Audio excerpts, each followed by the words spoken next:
Emily is Emily to me. It's not been easy, I suppose, but then I don't know any different.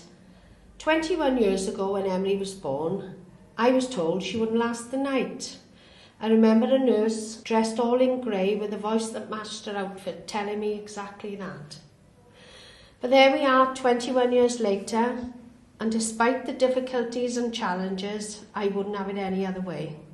We laugh a lot, and isn't that how things should be?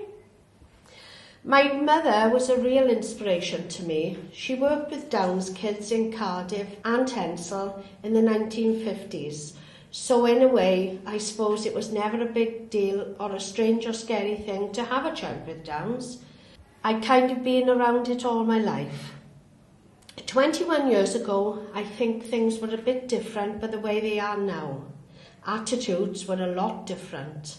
Things have changed a lot, I think, but we've still had to put up with a lot of cruelty. Sometimes it's just ignorance, and sometimes it's upsetting. But we've been lucky because we have had so much support. People can be cruel. They only last till they're 20, don't they? That kind of thing. As well as usual staring, pointing, and children being ushered away from Emily just in case. Thing is, it's only Downs, it's not catching, honest.